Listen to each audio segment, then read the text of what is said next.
Ang kalaban ng Diyos, magaling mambudol. Let me reveal to you how he does it. 4 strategies of the enemy. Ilan? 4 strategies of the enemy. Okay? Tingnan niyo ako 4 strategies. Tama ba? Yan, sabi ng mga bata, gano'n. Nakaganon ako Hindi nyo nakita sa likod ko na gano'n ang kalaban, nanlilin lang. All the strategies of the devil involves lying and exaggeration. Number 1, fixate on what you do not have. Strategy niya yan. Huy, tingnan mo yung wala ka. Ayaw niyan sabihin, tingnan mo yung meron ka. Tingnan mo yung wala ka. Let's go back to the reading. Do you know that God never told them that you could not eat any fruit in the garden? Actually, baliktad. Ang sinabi ni Lord, eat any except the one in the center. That's the truth. But it was distorted. Yun ang trabaho ng kalaban. Guguluhin ka, bubulong-bulungan ka. Ang sasabihin sa'yo, gawin mo na yan. Mandaya ka na. Kasi yung iba ginagawa naman. Maglagay ka na. Kasi pag hindi, lugi ka. Sayang yung kagwapuhan mo. Kung para sa asawa mo lang yan. Mambabae ka. Grabe, distortion. Diba? Naniwala ka naman na gwapo ka. Distorted. Diba? Huwag kang bumalik sa Diyos. Bakit? Galit yan sa'yo. Ito pa, tingnan nyo. God put the tree of knowing good and bad and evil at the center of the garden. So, bago ka makapunta sa center, marami kang dadaanan ng mga puno na pwede mo namang kainin. Kaya lang, yung dinaanan mo yung puno ng mangga, ayaw mo ng mangga, napakasarap niyan. Dumaan ka sa puno ng saging, napakasarap. Alam niyo ba na ang saging is the best banana in the world? Yan talaga yan. Tinanggihan mo lahat yung grapes, tinanggihan mo lahat. Tapos doon ka sa bawal. Kung anong di pwede, yun ang gusto. Do not read. Bakit kaya? Diba? Nakasulat, do not enter. Bakit kaya? Kung anong bawal. Ito pa, inggit sa iba. Usong-usong statement ngayon. Sana all. Tingnan niyo yung katabi niya, baka palagi niya sinasabi yan. Sana all. Sobrang inggit. Na-imagine nyo yung nakamotor, dinaanan ng SUV. Sana all. Nainggit siya sa SUV. Yung nag-SUV, napadaan sa dagat, nakita niya yung may yate, sana all. Yung nasa yate, pag tingala, dumaan yung helicopter, anong sabi? Sana all. Yung naka-helicopter, nakita ako.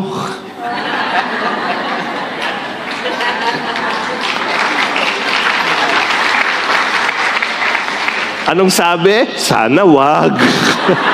Bakit? Nakamotor ako Diba? Yung palagi na lang. Yung iba. You know, when we fixate on what we do not have instead of what we already have, we feel poor. Even if in reality, we were wealthy beyond compare. Sa restaurant na lang Order. Pagdating nung order nung katabi, parang mas maganda yung in-order niya. Kumpira. Cellphone nyo. Anong cellphone nyo? Diba? Pag tinignan mo yung katabi mo, high-tech. iPhone 14. Ikaw, iPhone 4. Pero mas mayaman ka sa kanya. Ang dami niyang binabaya. Palaging ganon. Kaya I want you to declare, put your hand upon your heart. Sige, maraming beses natin ito gagawin. Sabihin niyo, I have more than enough. Tapikin mo yung katabi mo, sabihin mo, you have more than enough. Yan ang strategy 1 niya, ha? So pansinin nyo, kasi lilinlangin tayong lahat niyan. Ito yung pangalawa, exaggerate God's commands. Sabi nung kalaban, in-exaggerate na niya eh. Do not eat one fruit. Don't eat all fruits. Diba? Isa lang naman ang hindi pinapakain ng Diyos. Sa kanya lahat, bawal. Pero tingnan niyo ang sagot ni Eve. Look at the answer of Eve. Of course, sabi niya, we may eat fruit from the trees in the garden. The woman replied, it's only the fruit from the tree in the middle of the garden that we are not allowed to eat. God said, you must not eat it or even touch it. If you do, you will die. Hay! Kinorek niya yung kalaban. Anong sabi ni Eve sa demonyo? Hindi totoo yan. Pwede namin kainin lahat. Huwag lang itong isa. Hindi namin pwedeng hawakan yan o kainin yan. Walang sinabi si Lord na bawal hawakan. Pwede. Bakit? Bakit yan yung style? To make God's law restrictive. To make God killjoy. Para piliin natin yung kasalanan. Piliin natin yung mas madali. Piliin natin yung mas masarap. Maraming tao, mahilig mag-exaggerate sa buhay. Sobra. O ito, pakinggan nyo. Sinong may sabi nito? No? Kanino mo sino nagsabi nito? Binabaliwala mo ako dati. Maghabol ka ngayon. Sino may sabi niya? Ex? Hindi. Project sa school. Feeling mo, ex ang may sabi, yung ex ko yan. Hindi, project yan sa school. Binabaliwala mo ko dati, magabul ka ngayon. Kaya lang, pag exaggerated ka, di ba? Parang, tapikin mo yung katabi mo ulit. Dali, do not exaggerate. Do not exaggerate. Kasi pag in-exaggerate, nako. At saka ito pa, side comment lang, dadagdag ko lang, naisip ko ngayon. In your conversation, especially at home, please do not exaggerate. Why? Masakit ang exaggeration. Example, palagi ka na lang. Palagi ka na lang. Hindi naman palagi. Mga 3 beses lang sa 4. Diba? Madalas. Pero hindi palagi. Naintindihan niyo? Pag sobrang exaggerated, nag-aaway. Ang taba-taba mo, hindi naman. Malaki lang yung bilbil. Diba? Yung masyadong exaggerated. Kaya tuloy, nagtatampo ang mga tao. Nagtatampo yung mga anak. Kasi, exaggerated. Put your hand upon your heart again. Everybody, sabihin niyo, I have more than enough. Tapikin niyo yung katabi niyo, sabihin niyo, you have more than enough. This is the third strategy. You assume God is holding back something from you. In Tagalog, may pinagkakait ang Diyos sa iyo. Let's go to the reading. Sabi nung kalaban, you won't die. Hindi ka mamamatay. God knows that your eyes will be opened as soon as you eat it. And you will be like God, knowing both good and evil. You will be like God. Pag kinain nyo yan, di ka mamamatay. Magiging Diyos ka. Magiging para kang Diyos. Napansin nyo? Sinungaling na naman. Bakit? You will be like God. Remember when God created Adam and Eve, anong sabi niya? Let us create man in our image and likeness. In Genesis, God said these words. So God created human beings, creating them to be like Himself. Pareho na, di ba? Siya na yun eh. Bakit? You know, the enemy wants to assume God is holding back a blessing from you, when in reality, you already possess that blessing. You cannot be like God anymore because you are like God. Yun ang kalaban eh. Oh, ito. Kaya ginagawa natin, hanap tayo ng hanap. sa iba. Example, you don't have money. You don't have money in your bank account, but at least there is a bank. And someday, sana may account na yan. Ha? May pera na. Oh, wala ka pang kotse, pero ang healthy-healthy mo. Bakit? Dahil sa kakakommute. Diba? Yung talagang labang ka. Diba? Ang healthy mo tuloy. Wala kang makain. Talaga. Ba't ang taba mo pa rin? You already have it. Wala ka pang bahay, pero nakailang apartments ka na. Napakarami mo nang naging bahay. Wala pa kayong anak. Tagal nyo nang pinagdadasal. Gusto nyo magkaanak. Para ano? Para maging masaya kami. Pero tingnan nyo kayo ngayon. Masaya na kayo eh. Pag nagkaanak kayo, bonus. Sabi mo sa katabi mo, bonus. Akala mo pinagkakait ni Lord sa'yo. Nasa iyo na. Ang saya-saya nyo ni. Bonus na lang yung anak. Bonus na lang yung bonus. Diba? You are already blessed. Tapikin nyo yung katabi nyo, dali. You are already blessed. You are already blessed.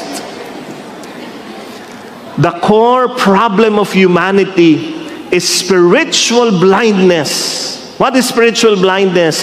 We do not see the blessing in front of us. Hindi natin nakikita, tayo ay blessed na. Oh, and again, put your hand upon your heart, everybody. Say this, I have more than enough. Tapikin mo ulit yung katabi mo, sabi mo, you have more than enough. The fourth one is this. You think God is playing favorites, and you are not His favorite. Many years ago, pag pumupunta ako dito sa feast natin, sa Bellevue, yung oras natin, bigla na lang, maandar kami, biglang may dadaan sa amin, ang bibilis. Boom! Boom! Ganun, mga sports car. Boom! Boom! Kaliwat kanan. Tapos yung sasakyan namin, ganun lang. Mahina. Alam mo, sabi ko sa driver ko, habulin mo.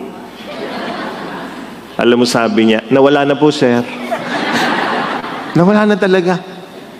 Kaya pwede mong isipin, may paborito si Lord. Naka-sports car. Ako, motor lang. Pero at least may driver. Nakaganon ako sa motor. Pag mayaman ka, may driver ka sa motor, di ba? Eventually, Adam and Eve had two sons, Cain and Abel. And this is what happened. Tingnan nyo. When they grew up, Abel became a shepherd, while Cain cultivated the ground. When it was time for the harvest, Cain presented some of his crops as a gift to the Lord. Abel also brought a gift, the best portions of the firstborn lambs from his flock. The Lord accepted Abel and his gift, but he did not accept Cain and his gift. This made Cain very angry, and he looked dejected. Pwede niyong isipin, bakit hindi tinanggap ni Cain, ni God, yung offering ni Cain? Ba't ganun si Lord? Ba't si Abel lang ang tinanggap? No? Ang sagot po dyan, this is very, very theological. Are you ready? Ay, kailangan nguyain nyo para kasi baka tinatanong nyo rin, bakit nga ganun? Pwede naman tanggapin ni Lord para hindi mag-away yung dalawa. Di ba? Tama ba? Oh, let me give you a very theological answer. Bakit tinanggap ni Lord yung alay ni Cain na mga firstborn na lamb? Tapos hindi tinanggap yung kay Cain na mga gulay-gulay at prutas. Bakit? Very, very deep. You have to open your mind to this. Kasi si Lord, carnivorous.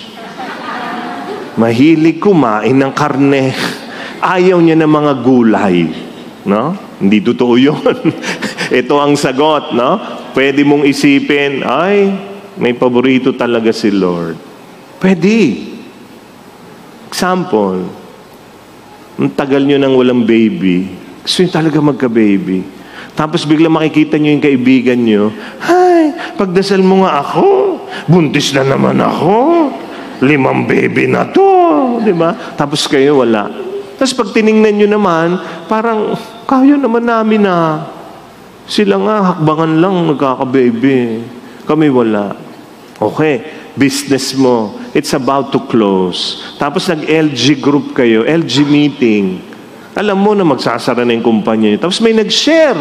Nakasama mo sa LG, mga kapatid, pagdasal nyo naman ako, yung business namin. Bakit? Daming customer. Hindi namin tuloy alam ang gagawin. Pag-pray nyo kami, ha? Di ba? Tapos ikaw, ba't ganun, Lord?